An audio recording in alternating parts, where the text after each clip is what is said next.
ऐसे ऐश्वर्य और प्रभावशाली ससुर, जिनकी राजधानी अयोध्या का निवास, प्रिय कुटुंबी और माता के समान सासुएं, ये कोई भी श्री रघुनाथ जी के चरण कमलों की रज के बिना मुझे स्वप्न में भी सुखदायी नहीं लगते। दुर्गम रास्ते, जंगली धरती, पहाड़, हाथी, सिंह, अथाह तालाब एवं नदियाँ, कोल, भील, हिरण और पक्षी प्राणपति रघुनाथ जी के साथ रहते, ये सभी मुझे सुख देने वाले होंगे। अतः सास और ससुर के पांव पकड़कर मेरी ओर से विनती कीजिएगा कि वे मेरे कुछ भी सोच ना करें। मैं वन में स्वभाव से ही सुखी हूँ। वीरों में अग्रगण्य तथा धनुष और बाढ़ से भरे तरकस धारण किए मेरे प्राणनाथ और प्यारे देवर साथ हैं।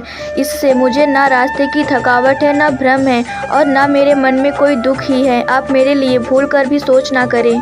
सुमंत्र सीता जी की शीतल वाणी सुनकर ऐसे व्याकुल हो गए जैसे सांप मणि खो जाने पर नेत्रों से कुछ सूझता नहीं, कानों से सुनाई नहीं देता। वे बहुत व्याकुल हो गए, कुछ कह नहीं सकते। श्री रामचंद्र जी ने उनका बहुत प्रकार से समाधान किया तो भी उनकी छाती ठंडी ना हुई।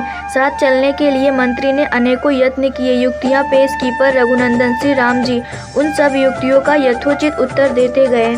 श्री राम जी की आज्ञा मेटी नहीं जा सकती, कर्म की गति कठिन है, उस पर कुछ भी वश नहीं चलता। श्री राम, लक्ष्मण और सीता जी के चरणों में सिर नवाकर सुमंत्र इस तरह लौटे जैसे कोई व्यापारी अपना मूलधन पूंजी गंवा कर लौटे।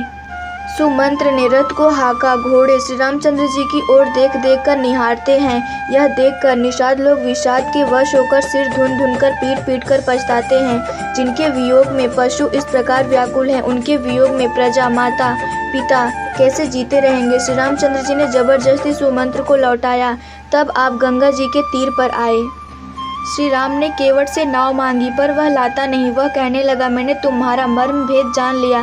तुम्हारे चरण कमलों की धूल के लिए सब लोग कहते हैं कि वह मनुष्य बना देने वाली कोई जड़ी है, जिसके छूते ही पत्थर की शिला सुंदर नारी हो गई। मेरी नाव तो काठ की है, काठ पत्थर से कठोर तो होता नहीं। मेरी नाव भी मुनि की स्त्री हो जाएगी और इस प्रकार मेरी नाव उड़ जाएगी। मैं लुट जाऊंगा अथवा रास्ता रुक जाएगा जिससे आप पार ना हो सकेंगे और मेरी रोजी मारी जाएगी, मेरी कमाने खाने की राह ही मारी जाएगी।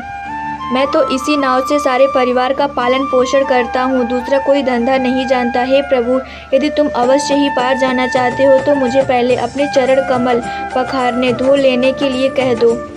हे नाथ, मैं चरण कमल धोकर आप लोगों को नाव पर चढ़ा लूँगा। मैं आपसे कुछ उतराई नहीं चाहता। हे राम, मुझे आपकी दुहाई और दशरथ जी की सौगंध है, मैं सब सच सच कहता हूँ। लक्ष्मण भले ही मुझे तीर मारे, पर जब तक मैं पैरों को पखार ना लूँगा तब तक हे तुलसीदास जी के नाथ, हे कृपालु, मैं पार नहीं उतारूँगा।